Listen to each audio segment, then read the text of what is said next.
first. And so everyone knows the recording has begun. So welcome everyone. And I will share my screen and we will get started. Well, thank you for joining us, whether you're live or watching this after the fact via the video. My name is Chris Wiseman. I am the Executive Director for Habitat for Humanity of Chester County. And I'm really excited to be able to share some information tonight at the ED Quarterly Update about what is probably the most essential part of what we do, and it's volunteering at our affiliate. We have a limited number of staff and a huge goal to build a lot of homes and help a lot of families, and we just simply could not do that without volunteers. Since the very first day that Habitat existed, it's existed with the model of working side by side with volunteers from the community, working side by side with that homeowner to be able to build the home that they're going to live in. And we're going to talk a little bit about how people can volunteer, what volunteering looks like at Habitat. But before we do, I'd like to just give a quick update on some of the big things that are happening in Habitat and a little bit more about our model, because it's always a good opportunity when we have folks to just talk a little bit about what Habitat is. And so people sometimes think that, if you ask what is Habitat and what we're about, people sometimes say we give away homes and it was founded by Jimmy Carter. Neither one of those things is right. We actually, Habitat homes are not free. We work side by side to bring down that cost, right, with volunteers and donated product, different things, so that the overall cost of the house is far less than what it would be at a normal market rate. We provide a 0% 30-year mortgage. We're the mortgage holder, so no one can beat that rate and what we're able to do to be able to bring that cost down. And probably what's most important is that we have the homeowners work side by side with volunteers, and they put in what we call sweat equity. And each person on the mortgage has to put in at least 200 hours of sweat equity. And that's obviously really important for bringing them into helping them understand the value of what the home that they're coming into, but it also teaches them how to be good homeowners. I mean, we think about when we first entered into homes, what did we understand about basic plumbing and electrical work and fixing drywall and all those things. And our homeowners learn those things all along the way so that they are better homeowners, better neighbors, and maintain a better house overall. There's a lot going on at our affiliate. We are about to finish up the last 4 homes in the Cambria Terrace community. This is what was there before. This was the Oak Street project, a place where I hear from cops that they were afraid to even go to. There were so many issues there. It was raised. We were brought in after working with some other developers in the city to start this beautiful community. We built 46 of the homes in there. There's almost 100 homes in total. This is what Cambria Terrace looks like now. We have literally changed the landscape of Coatesville. This area is so pretty and pristine. It was featured in a show on HBO, Mayor of Easttown, or wherever that was that everybody saw that. So our hillside was actually there, and it really is beautiful. And being able to see these things come to fruition and get to the end of this 46 home project for us, that'll happen in the next year, is really, really exciting. We're not stopping there. There's lots more to come. We're still working and building in the southern part of the county in West Grove at our Fuller Meadows community. We have finished now 2 phases. So we now have 10 homeowners living there, making it a home, making it a community. Phase 3 is well underway, and phase 4 has broken ground and the walls are even up now. So you can actually see it kind of starting to take shape of what phase 4 is going to look like. Ultimately, this will be 40 homes. Each home is built in a group of 5 townhomes side by side, so 8 phases. So once we finish phase 4, we will be halfway there. So we've started on the halfway mark, which is really, really exciting, and it's moving along really great. But again, we're not stopping there. We continue to expand and grow our different opportunities. Some of our homeowners that are there in West Grove now. We're growing and looking at different opportunities to be able to either build new or redo or find affordable home stock in our community and keep it out there and affordable. One of those is rehabilitation. I always like to describe this as a really bad flipper. We look for homes that we can purchase and then turn them back into beautiful Habitat homes and then sell them at a loss. That's why we're a bad flipper. We're going to lose money on every deal that we make, but it's going to become another affordable home in our community. And it's going to take the place of maybe a blighted home or a property that was definitely lower in value that we're able to bring back up to the Habitat standard. And we could not be more excited to have officially kicked off and are already looking at our first homes for critical home repair. And what this is kind of what it sounds like. It's for homeowners who they own their home now, but they live in a space that for some reason that is not safe to live in there anymore. Maybe the roof is bad, or the windows are leaking, or maybe they're aging in a space that's no longer safe for them to age in. So we can come in and do some upgrades to the house, redo a bathroom so that someone who's aging in place, for example, can be able to stay in that home. This is a really important part for what we're doing in the expansion of being able to provide affordable homes in Chester County, because the stock is shrinking. And when we go in and we fix these homes, we help maintain that stock for the next homeowner that comes in after the homeowner that's living there too. So it's a really important part of what Habitat does. And we're really excited to be able to kick that off. Here's just a few examples of what some of these look like. These aren't our affiliates, but we've stolen these ideas, but these are other Habitat affiliates who have gone through the rehabilitation. And you can see just sometimes it's just a mere upgrade, and sometimes it's almost a whole home repair. Look how beautiful this home was turned into. Another Habitat homeowner. And then the critical home repair piece is, it could be, and this is an example of fixing the front porch to make it actually safe to come onto the porch and get into the house to be livable. Redoing a bathroom to make it safe, right? And for someone to be able to age in place. Redoing a dilapidated kitchen. And again, we work side by side with volunteers, with homeowners, and that's how all the magic happens. That is what we do. We utilize these resources. We use the Habitat brand to partner with corporations and organizations throughout the country and ultimately throughout the world to be able to provide affordable housing. And again, it's done side by side with these wonderful volunteers that we have. So thank you for letting me get you a quick update. I'm going to introduce Brooke, who's going to talk a little bit about volunteerism at Habitat, and then she's going to introduce our rest of our panel, which is some of our volunteers who make this all happen. So Brooke, I'm going to turn it over to you. Awesome. Thanks so much. Thanks for joining us, everyone. So I have the pleasure of kind of recruiting volunteers and walking them through the initial process, and then just there along the way, any questions that come up or anything like that. Day to day, typically our volunteers are working with either our construction supervisors or our restore managers and staff, but I try to come as frequently as possible, so I should be a familiar face to any volunteers that we have at Habitat. So typically when I tell somebody what we do at Habitat is, I tell them that we build decent and affordable homes, and we're heavily supported by volunteers. It is just the bread and butter of what we do. We would not be able to do it without all of our awesome volunteers. And we have so many regulars and so many folks that just volunteer their time every single week. It's amazing. And then we continuously have volunteers that come, when they can. If they still work full time, they might come once a month or something like that. So it's just awesome to see how many folks that we get. So traditionally, our traditional volunteer opportunities are either at the construction site or at the restore. So our restore, if you're not familiar with what that is, we operate two different restores, one in Callan, right near Coatesville High School, and one that we just opened up in Phoenixville. And at the restore, we sell gently used goods to generate funding to build more affordable homes. So having volunteers come and support our restore, help with the donation intake that we get from the community, helping in the store with customer service and inventory is super helpful, helps us keep our operations costs down significantly, so then we can raise more money to then build more affordable homes. And then our construction site, pretty much what you think it would be, is helping build new homes for the families that have been approved for homeownership. We have two sites that we're currently working at. We have one in Coatesville, which Chris showed up on the hill, and then in West Grove.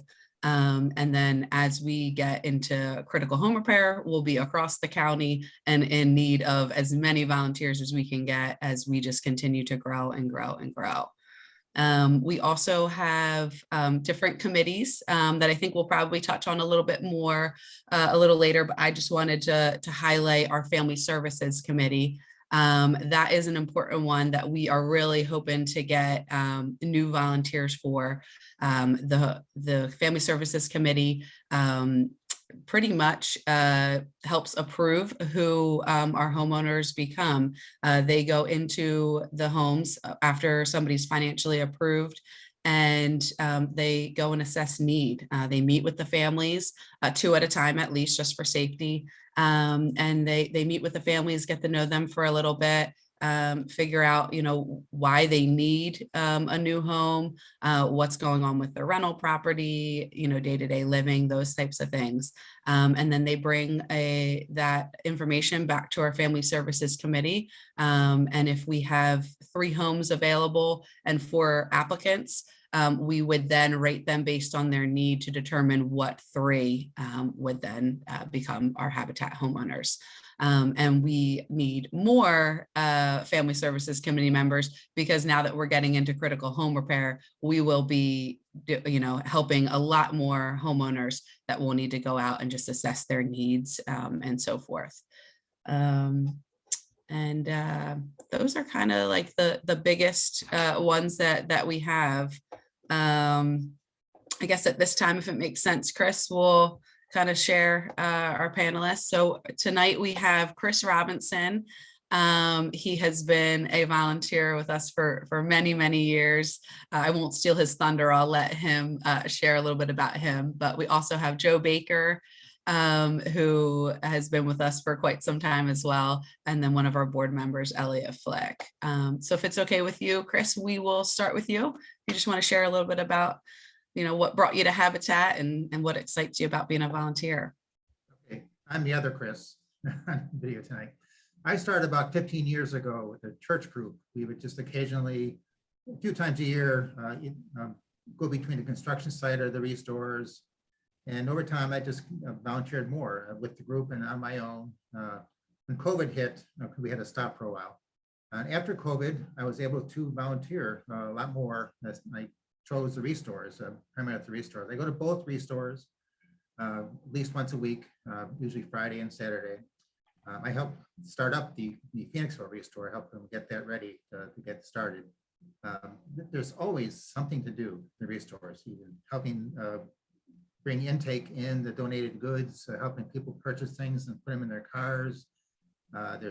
We get kits, sometimes things to put together, and they usually choose me to do that. The IKEA type kits with the Allen wrenches. But there's always something to do. I find it very rewarding because I help the customers out a lot too. I'm on the floor helping customers.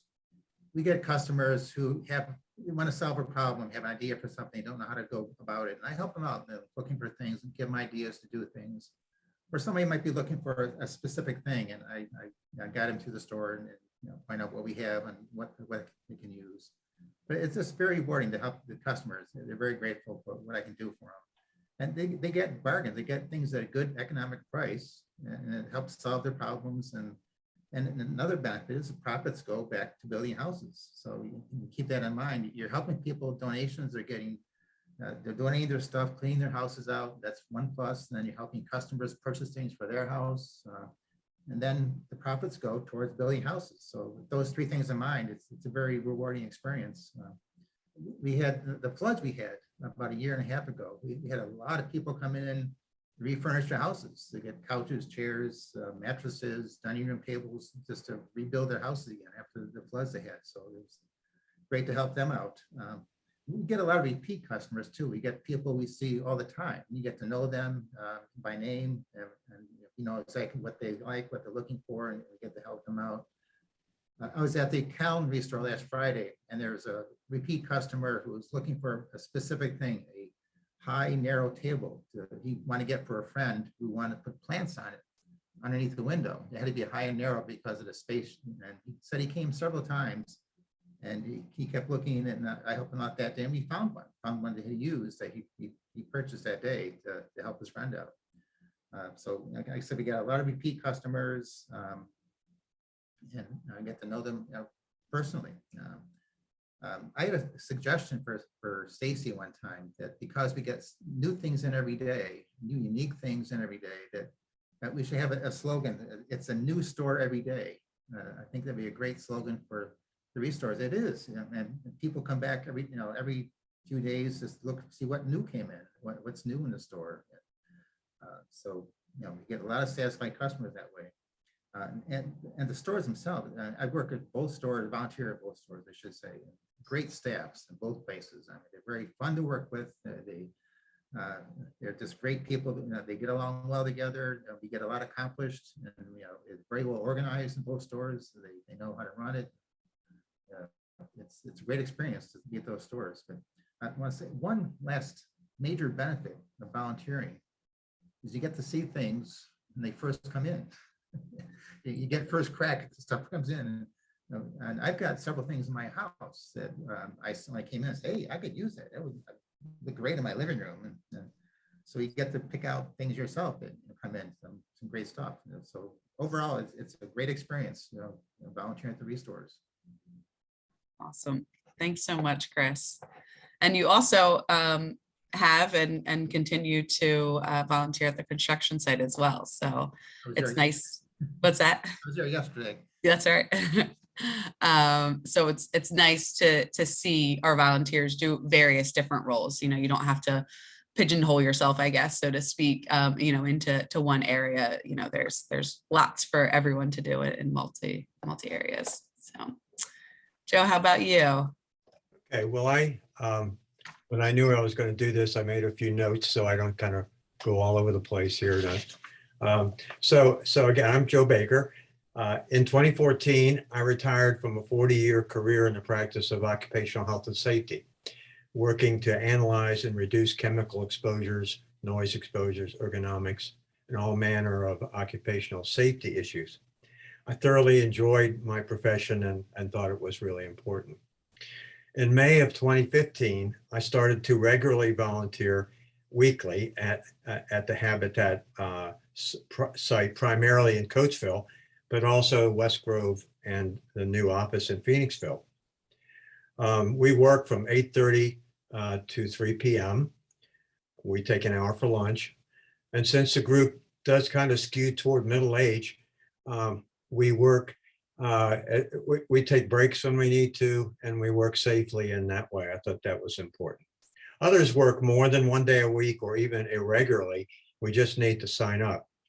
I wanted to do something worthwhile.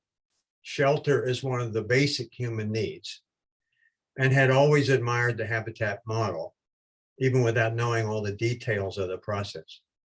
I had thought of doing this before I retired, but proceeded with some reservations because I had no real, what I would call, guy skills. Painting, wallpaper, replacing a light switch, a kitchen hanging light was about the limit of my expertise, but I didn't need to be reluctant. I could truly say that I had never been belittled for a lack of knowledge, nor seen any other volunteers made uncomfortable. Someone will always ask, have you done this before? Let me show you. On my first day, I was instructed on how to help someone safely do a task, in this case, plumbing, and now have grown, although some people might argue with this, have grown into competence on most things that we do to build a house. This is the Habitat culture that I know and now share on the site with new or other veteran volunteers who I have known for 7 years. It's not always fun, but greatly satisfying. And also there's an array of colorful Habitat t-shirts that one can acquire. And I didn't bring them all down, but that's kind of a side benefit of the thing. Finally, as Brooke mentioned, last year, I was accepted as a member of the Family Services Committee. It's funny, we're going to say almost the same thing, but it's worthwhile. We visit residences of folks who have cleared the financial benchmarks for ownership or new home repair to assess the need for new or improved housing. This is an important link in the Habitat chain as people ascend to be called homeowners. I encourage folks to try this work, and I'm always happy to talk about Habitat for Humanity of Chester County with others. So that's my kind of thoughts. Awesome. Thank you so much. Yes, the swag, the t-shirts. Yeah. We do what we can to try to appreciate our volunteers. I'm wearing what I call a dress habitat t-shirt tonight. And the others are some work habitat t-shirt. That one doesn't have stains on it yet. Oh, no. Awesome. Thanks, Joe. All right, Elliot, last but not least. So, hi, folks. I'm Elliot Flake. I am. I work for Constellation Energy. We're the local power provider in the area, and my background is in engineering and project management, construction. I've lived in the. This is the second time that I've lived in the Chester County area, and I've been here for about the last 7 years. I've moved around the country with my family of 4. Several times we've lived down in the Washington, D.C. area where I grew up, and down in Chattanooga, Tennessee, and out in Illinois. And one thing that's always been kind of common for me has been the passion for home building and helping people kind of come up and kind of be able to stay in their homes. And I kind of caught this bug back when I was maybe in my early 20s, working for one of the power plants, and a group of folks went out on a weekend and did like a Christmas in April type of event where we tore the roof off of a home and helped put a new roof on somebody's house so that they could stay in their house. And I really caught the bug then by being able to talk to the homeowner and find out about, their needs and issues, and just seeing how appreciative they were for the work that we were able to do to help them out and allow them to be able to stay in their home. And so over the years, the last 30 years, my go-to charity has been Habitat for Humanity. I'm just blessed by being able to say now that I'm on the board of directors. I'm the secretary of the board, and it gives me more opportunity to influence the work that we do here with Habitat. And I've gotten to kind of grow as a person by learning more about the type of things that Habitat does. There are a number of committees of the board that help to make all of the stuff that we do happen. There's the Family Services Committee that Brooke helps to lead, and I'm also on that. Really, we've already talked about here a number of times. A couple of other ones. There's a Construction Committee that gets involved with helping to do the build out of the homes in the communities where we're working.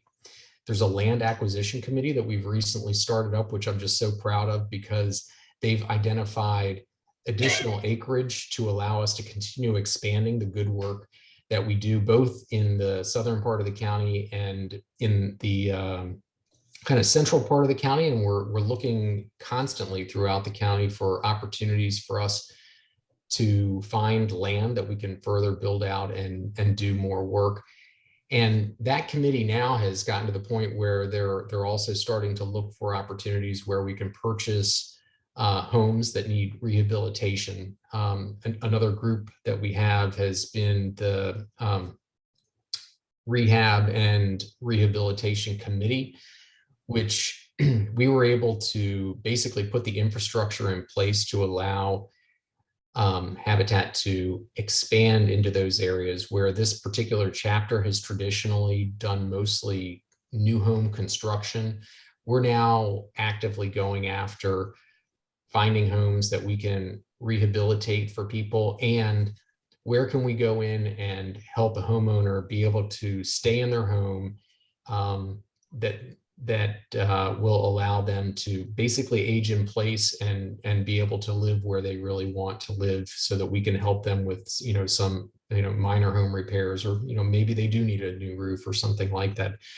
So and then the last committee that I would mention is the Finance Committee. We regularly need help from folks who can help with, making sure that we're properly managing the finances and the gifts that people give to Habitat and using them in the most effective way possible. So just really happy to be involved with Habitat and everything that's going on here. And with that, Chris, I'll turn it back over to you and Brooke. Well, thank you, Chris. Thank you, Joe. Thank you, Elliot. I mean, it is the years of experience that we have from the amount of volunteers we have is probably into the thousands at this point. We have such wonderful skilled and non-skilled volunteers and expertise in so many different things. I know Chris is a family affair with other folks from his family that volunteer with us as well and do different things.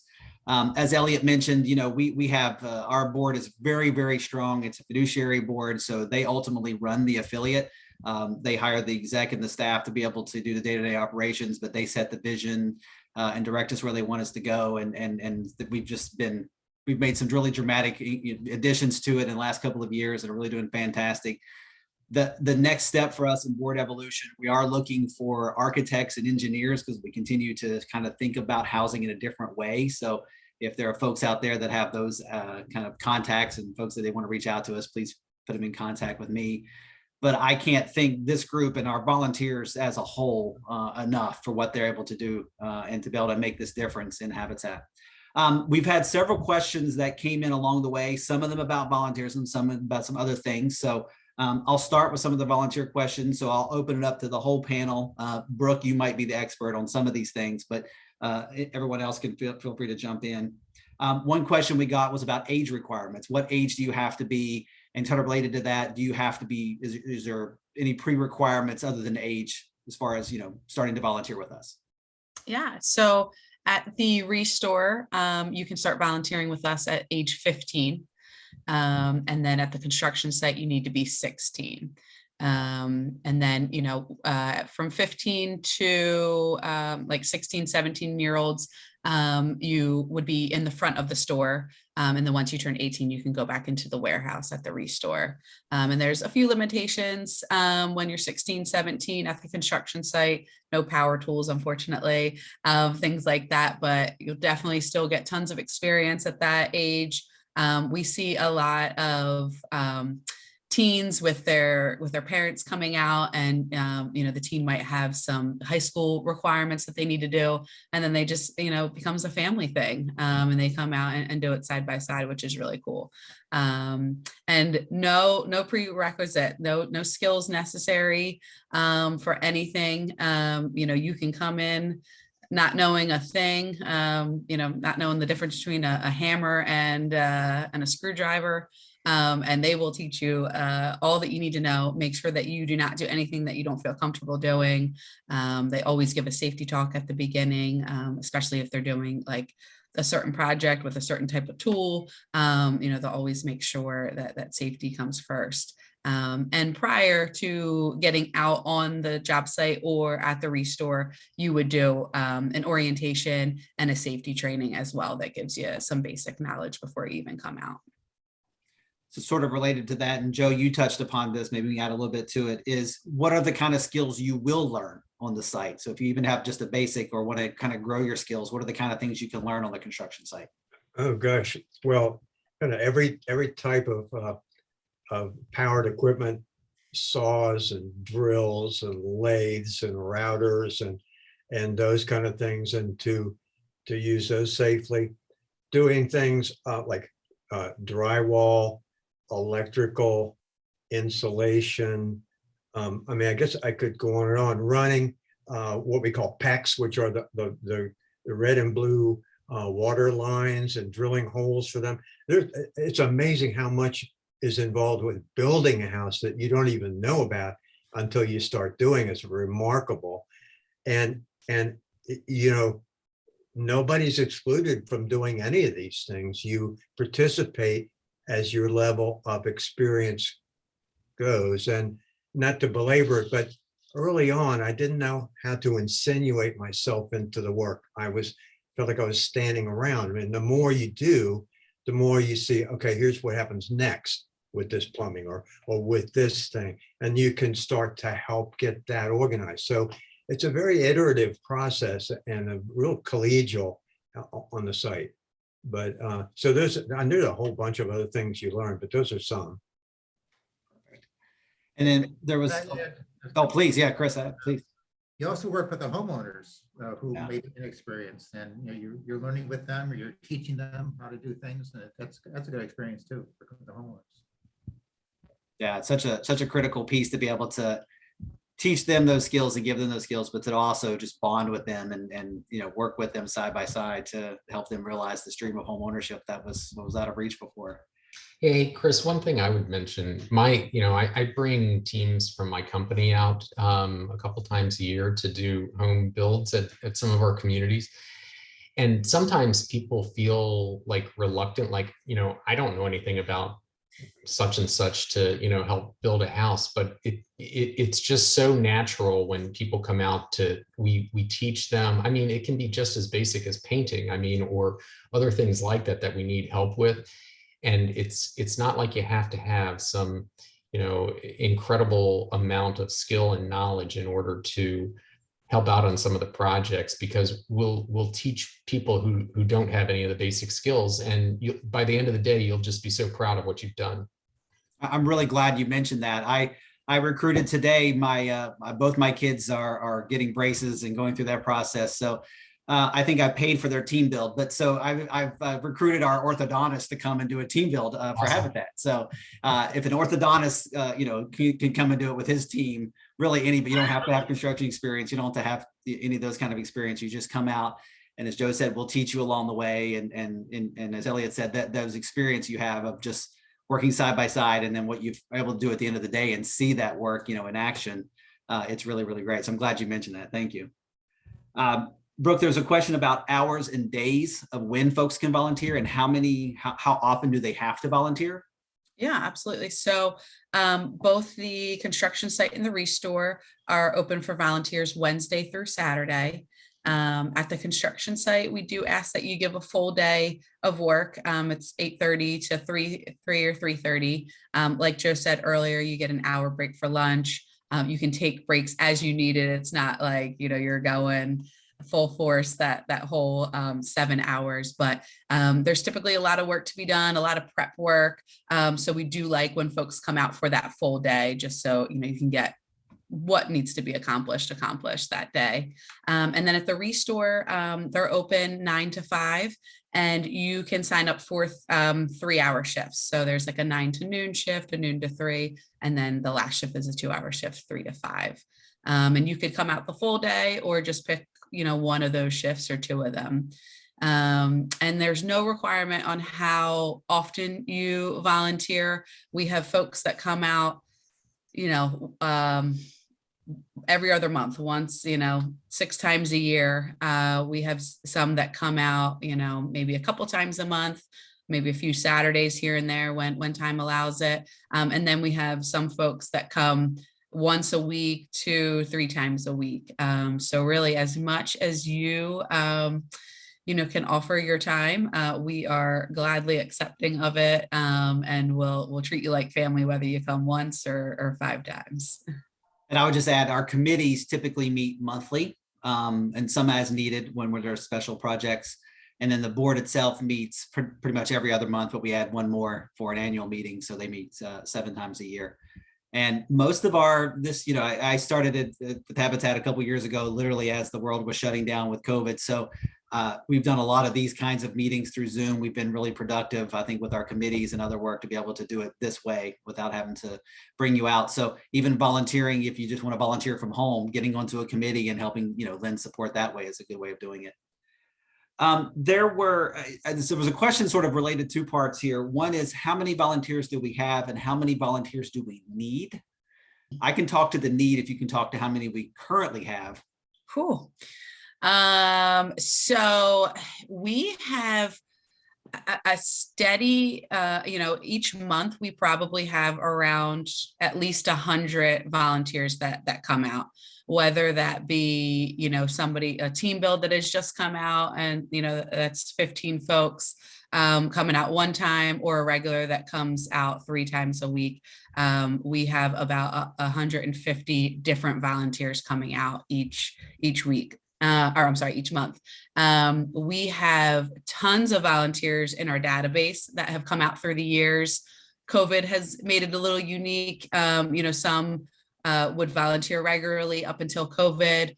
And they've kind of started to trickle back coming, but lots of volunteers over the years. I mean, in a year's time, we probably see at least 800 to 900 different volunteers that come out. So lots of folks do participate in some way. And so we need a lot more. We have, in the last few years, we've really grown and expanded, not just the programs, but the sheer number of home builds that we're doing. This next year, the plan is to build 15 new homes. 10 of those in West Grove, 4 of those in the Coatesville community, and 1 other is going to be at least a rehab. And there's potential to do a few more of those that are sort of out there if we have the ability to be able to sort of make that happen. And even partnering with some other organizations to affect some other homeowners that way. So we could see 17, 18 builds. And then once we add critical home repair, that could be anywhere between, we're going to start with 5 to 10 and then grow it to 15 to 20 and then keep going. So we could have at any one time 5 different construction sites going on between critical home repair and the multiple sites that we're doing for rehabilitations and new home builds. And to be able to grow that now with 2 restores, I'll put a special push out. Our restore director in Phoenixville is desperately looking for some more consistent. We have some really amazing volunteers that come almost daily at the Callan store that have just built over time. Phoenixville being so new needs some more of those that can kind of do it on a regular basis. And it's the only way that we're going to be able to grow and expand and serve this many families. It is just the sheer volume. So where we are now, we need to double that amount of volunteers. And so it's one of the reasons we're focusing on it now. You'll see a lot of stuff coming out about opportunities to volunteer. We have the most amazing group that are each one of these sites. And so to be able to leverage them as leaders and and really allow them to take this knowledge and be site supervisors. We don't want to hire more staff. We want to take experts that have been doing it for several years and let them be in charge of other sites and have volunteers running volunteers. I mean, I think it's the model that has always worked for us. And right now we have 3 paid construction staff. So think about all those things we're doing. Everything else is done by volunteers. So the need is great, and hopefully more and more folks will continue to serve in that capacity. There were a couple other questions. We mentioned there was a question about the number of homes. We talked about that, the number of critical home repair. We have received funding to do several, and we're in the process right now. I think the committee has met and looked at the first couple to get those kind of approved. So we're going to start that soon. Our hope in this next year is to do at least 5 to 10 critical home repair pieces and a couple of rehabilitations. So that's coming. There was a question also just kind of in general about the rising interest rates and inflation and how that's affecting us just from an operational standpoint.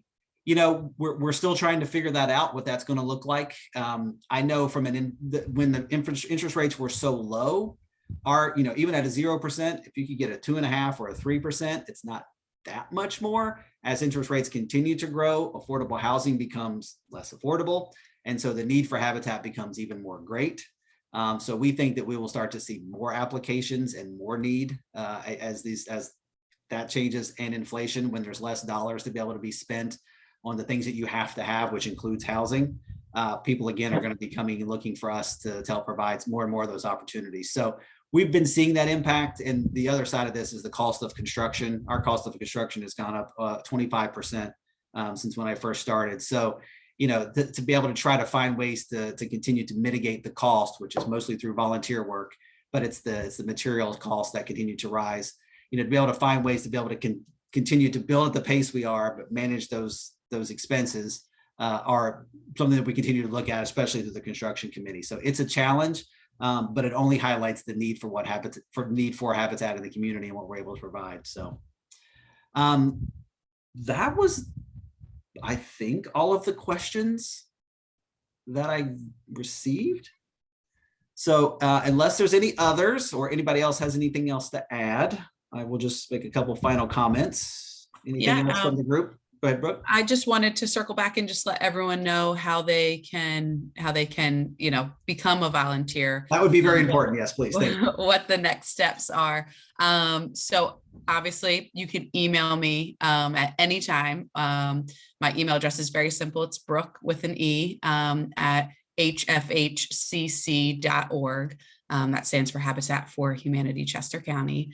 And then if you go onto our website, we have a volunteer tab on the website, and then you can kind of click if you're just interested in the restore or the construction site. We have specific areas where you can click on each of those options, kind of give you a little bit more information, basically what we talked about, brief description of what it is, what it entails, the hours that they're open, and then you can fill in an application. The application, we're just capturing basic information from you.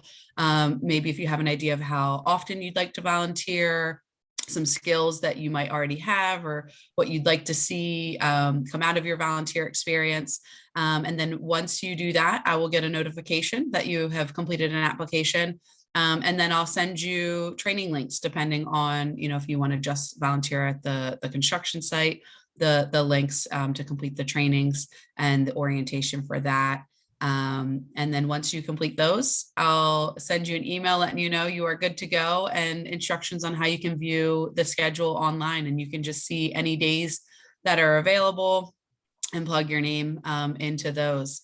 If you have any questions in the process, we will have been emailing each other. You can certainly ask anything, any questions that you have, but it's a pretty simple process. You can really walk through all of it online, or I'm more than happy to walk somebody through it over the phone as well. Perfect. Well, thank you, Brooke. And Brooke's been such a wonderful addition to our staff team. I will fully admit that I stole Brooke from my past work at the YMCA. So happy to have her doing this great work here. The connection she's made with the volunteers has just been amazing. And I know the volunteers have really appreciated it. We try really, really hard to stay in close touch with our volunteers, to give them as much information as we can. I've started to make sure I'm out at the construction site, having breakfast or lunch with our group, visiting the restores and thanking the volunteers there. But let me also just thank our panel here. Chris, Joe, Elliot, thank you for being a part of this tonight. Thank you for your continued volunteer work with Habitat. We simply just couldn't do it without you. And thank you all this evening for being a part of it. If there are questions that come up, I can be reached anytime. My email is even simpler. It's Chris, CHRIS @hfhcc.org. And thank you all again for being here. And thank you for supporting Habitat. Have a great night. Thanks, guys.